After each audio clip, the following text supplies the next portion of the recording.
I know sometimes you play the center position, but what is your true position? Are you a four, power forward, center, or stretch four? I say power forward. Well, not power forward, but the forward. Okay. Stretch forward. I don't really like playing the forward, but the way our lineup is right now, I have to. And it's been working for. We've been winning games with it, but I love playing the forward. News in the Sports Center. DeMarcus Boogie Cousins in the All-Star game in New Orleans doesn't have to go too far.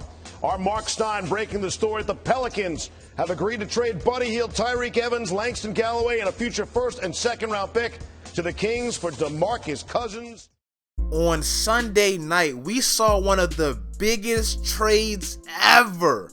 Now, when I say the biggest, I'm not talking about the greatest or the best. I'm saying literally the biggest trade ever. The Kings just basically gave up DeMarcus Cousins for 2 bottles of water and a box of fruit snacks, and this may have just created the scariest duo ever, and let me tell you why. Sure, we've seen plenty of deadly duos from Jordan and Pippen, Shaq and Kobe, LeBron and D Wade, but I don't think we've ever seen this big of a mismatch. Let's remember that back when Kobe and Shaq was dominating, there was still great big men in the game. In today's NBA, there's about 5, 6, maybe 7 elite big men in the game out of 30 teams, and now 2 of them play on the same team. And let's not forget, these aren't just 2 big guys that hang out in the paint.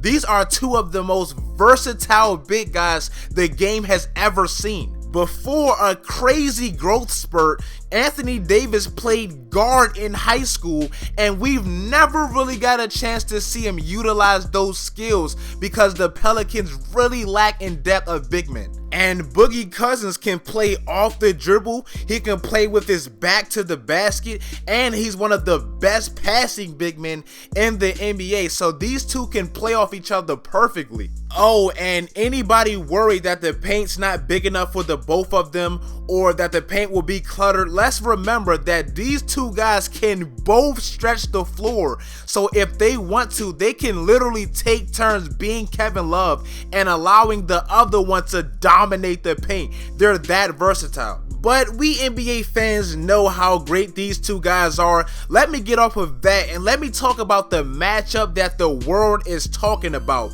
The Warriors and the Pelicans at a possible 1-8 playoff meeting. And let me just say this, the Warriors should be shaking right now. Maybe not for this season, but maybe for the next 2, 3, 4, maybe next decade. And let me tell you why. Golden State has lost only 9 games all season, and 6 out of their 9 losses came against teams with elite or close to elite big men. You guys see it here. They lost to the Spurs, the Grizzlies twice, the Heat, the Kings, and the Nuggets. All teams that basically dominated and controlled the paint. So unless they're able to land Karl Anthony Towns or something, I think they can be in some serious trouble for the future. But as for this season, I feel like Golden State has enough chemistry to take down a team that's going to go through extreme adjustment pains. And I know we NBA fans are super excited because the Pelicans are only 2.5 games back from the 8th spot, but things like this just seem like it's always too good to be true. Remember a few years back when KD went down and Russell Westbrook was recording like triple doubles back to back, chasing the 8th spot, but he couldn't get in because the Pelicans squeezed in that 8th spot. And remember last year, everybody wanted to see LeBron versus D Wade in the conference finals, but Toronto ended up winning. Stuff like this just always seem like it's too good to be true. I pray it happens. I don't mean to sound pessimistic, but things like this, watch me end up seeing the Warriors and the Nuggets in the first round instead of the Pelicans. I hope it really happens though.